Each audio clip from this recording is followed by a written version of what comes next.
Welcome in, everybody. Parker, Gabriel, Ryan, McFadden, Denver Post, Broncos reporters out here at training camp. Last open day, Ryan, of fans being here. It is Thursday, August 17th. Denver getting ready to take on San Francisco on Saturday in the second preseason game. This is four downs, the four most interesting things we saw and heard on Thursday. And Ryan, first time we've heard from Randy Gregory in several months, first time this offseason. You were in the scrum with him. It's been an interesting offseason for him. What'd you take away from it? I think one thing to take away from him that he feels good physically and mentally. He spoke a lot about in terms of the mental health aspect of the game, and something he feels like doesn't get a lot of attention when it comes to players. So he spoke on like being in a good mental state going into the season, and how like kind of was a little bit of a trouble for him after spending so many years in Dallas and coming to a completely new environment. It's a big change, and obviously Randy only played in 6 games last year, so if the Broncos can get a full healthy season out of him, or mostly healthy season out of him, we've seen it in small doses. He can obviously be an impact player. Going to see a bunch of impact players on Saturday night against San Francisco. This is number 2. Sean Payton said starters probably 20 to 24 snaps, so at least as much as they played against Arizona. Maybe 10 to 12 for Javonte Williams, the running back, which will be his first action since October.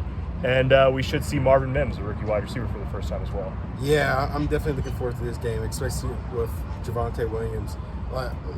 That's for him to go out there, and Coach Payton is expecting him to play 10 to 12 snaps. I think that's pretty incredible, especially dealing with that turning his ACL back in October. And Marvin Mims, that's a guy I've been really looking forward to. I know we talked about him being that speedy, deep ball guy for us, but if he can show what he can do in a return game and prove to the Broncos that he can impact the game in multiple ways, I think I'm excited to see what he does. Yeah, he's been dealing with hamstring issues sort of over the course of the offseason, so this will be the first time we see him in a game environment too. Number 3, Sean Payton really, it was about as highly as he's been confident in Russ, I think, all of training camp for sure.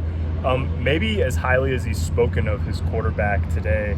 Got asked about what he's seen from him recently, and Sean Payton said over the last week and a half to 2 weeks he's been really impressive. So I thought that was interesting, and it goes to show that sort of what's been seen and said and written and talked about with that number 1 offense, and Russell Wilson in particular, over the last couple of weeks, it seems like the coach senses that too.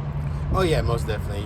Even like the way he's talked to him as of late, he has been very high on his starting quarterback, and that's huge. I feel like what's going to determine this Sean Payton Russell Wilson thing works out is being able to come together and Russell Wilson getting back on track.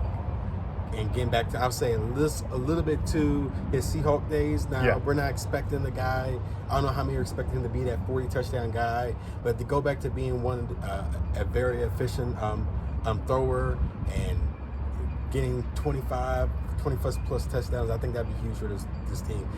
And his success will be key for Sean Payton to live up to his personal expectations against the playoffs. Yeah, he said he would be mad if they don't make the playoffs. Broncos fans obviously will be too. They've been out here 14 times since late July. Last of that, today was the last open day here at the Centura Health Training Center. So good on the Broncos fans for coming out. Seemed like the ticketing system worked pretty smooth, all things considered, but it'll be different going forward, obviously, without fans here. Too bad, in a way, that the general public won't get to see those joint practices with the Rams next week, but we will have you covered. It'll be your eyes and ears at the Denver Post. So check it out, denverpost.com/Broncos. For Ryan, I'm Parker. Thanks for watching.